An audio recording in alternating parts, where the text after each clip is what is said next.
Well, good afternoon everyone. Welcome back. It's been a long time and a lot has happened in the months since I last made my last recording.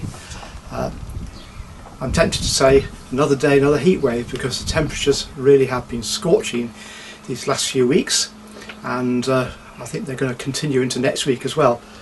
I've been spared the heat for working in, because what a lot of people don't know is that I had an accident at the beginning of May, and I was on a step ladder, my step ladder here, bolting up some of the ceiling joists, and a leg of the step ladder gave way and tipped me onto the planks down here on my right.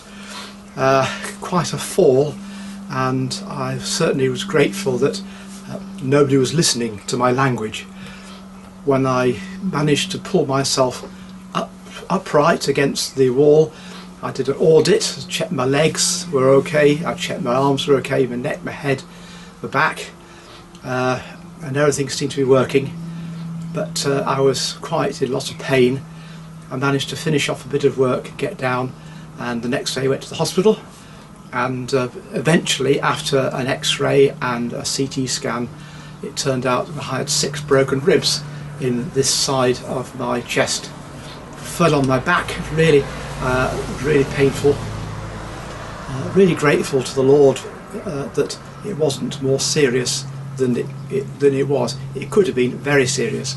I could have broken my neck, I could have broken a shoulder, could even broken my back. One of the first things that the consultant at the hospital wanted to know was, did I wet myself when I fell? And that's a dead cert sign of spinal injury. And of course, I'm glad to say the answer was no, just very, very painful. It all happened so fast that it was just a blur, and I still can't really remember it very much. I'm very grateful for the care I received at the hospital. It was very good and very efficient. I went back 2 days ago for a repeat CT scan to make sure that everything's all right, and that was very, very well done as well. Got a marvellous facility, a diagnostic centre here in Stoke. So I've been out of action for a few weeks. I have been back up working. After about 4 or 5 weeks I managed to get going again. It really sort of knocked the stuffing out of me, and having to sit in an armchair and sleep upright in an armchair for a month was very uncomfortable, and but also one thing I've noticed is that it affected my stamina. When I started working again, I wasn't able to get going and work as hard and as long as I had been before the fall. So I'm very grateful to God that I've survived it. I'm grateful that the treatment I received, and I'm grateful that my side is now healed. Apart from the odd tweak now and again, it's been quite a sobering experience. One of the outcomes has been that now I've got the ceiling joists in. I'm going to tilt the camera in a few minutes. You'll be able to see that the ceiling joists are in, the upstairs ceiling joists. I was planning on putting the roof on myself, doing the wood up for the roof, but I've been persuaded without too much difficulty that I should employ a roofer, a builder, to do that for me.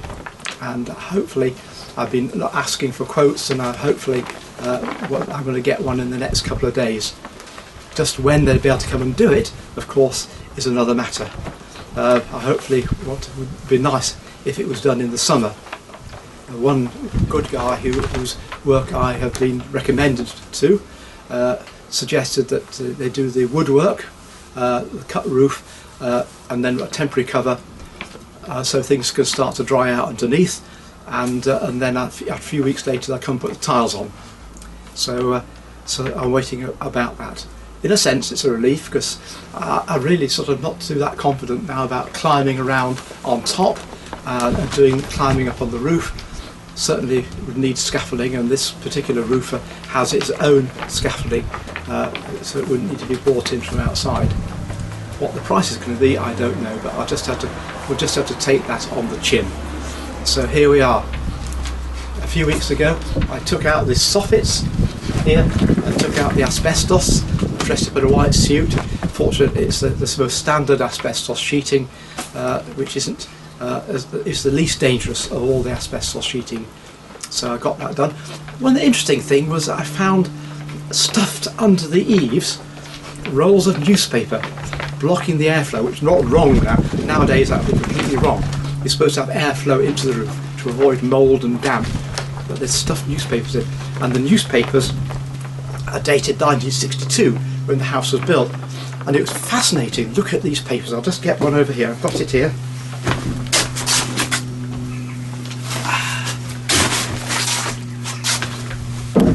I'll try and get back in the same place. There, it's brown, but and a bit ragged, but my goodness me, fascinating to read what was going on in 1962. The Queen was visiting President Nkrumah in Accra, for one thing, and there were photographs of him. What's fascinated me though is the adverts in here, the adverts in the paper. A lot of well-known names, a lot of names which you'll recognise. Scotch tape, for instance. Various items of ladies' underwear still have the same names. I noticed that there are, and it's quite surprised me, electric blankets advertised to provide warmth for the over 50s when in bed. For the over 50s, now that dates it, doesn't it, to the 60s. Now we think somebody who's old is in the 80s, perhaps 70s or 80s, but then obviously if you're in the 50s you could have thought to be old. And don't forget, Nitrogen fortifies the over 40s. Do you remember the adverts? Looking about cars, in cars there's the Austin A60 and the Ford Anglia 1200. You could get a Mediterranean cruise for a week for £175. How about that? Of course, that's at 1962 prices, and now it probably that would be quite expensive if you translate the cost to modern day with inflation and so on. And probably it was quite expensive for people in those days. Here we are, the new Austin A60. How about that? Fancy driving around with one of those? I don't know how many of them there are around these days, but you certainly see them if you go to car shows. I don't know if Peter, if you in Canada, if you ever see any in any of your car shows in Canada.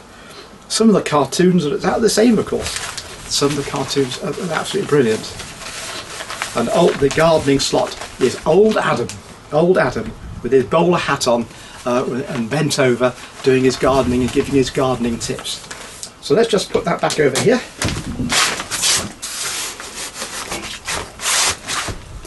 As I say, there's plenty of those up there all on the roof. I'll be taking them out as the roof goes on, and to provide some airflow into the roof, and who knows what other adverts I'll find. So there we are. Good news and bad news. The good news is that I'm alive. The bad news was the fall and the accident, which and it really did irk me that when I look back on it, because I've been about 2.5 years on this job, digging out all the foundations by hand, filling 12 skips full of clay and bricks and so on, doing all the block work and the brickwork and so on. Never, hardly a scratch, hardly a sprain. Even digging out the foundations, I never had a bad back. And then in just one moment, the leg of the goes on the step ladders and dumps me on the ground, just like that. But here I am. So I will try and keep up to date with what's going on. When we get a roofer sorted out, we'll let you know. And hopefully by the end of the summer, it'd be nice to have the roof on, and I can start to fit out the inside, put the party walls in, start to get the finishing done, the floors in, the new staircase and so on, and start to get the inside done in the dry. And just when the whole job gets finished, of course, is another matter. I'm sure Patricia will want it done as quickly as possible. But I have had some good help along the way from friends. So there we are. Thank you very much for watching. I promise that, as always, that I will try not to make you wait so long for my next update. So here we are in July, the 11th of July, a lovely sunny day, perhaps not as hot as it has been for the last couple of days. The cats certainly have been suffering. They're being curled up in the coolest places they can find during the daytime and then going out in the evening. So God bless you all, everyone. Take care, and I'll speak to you soon, I hope.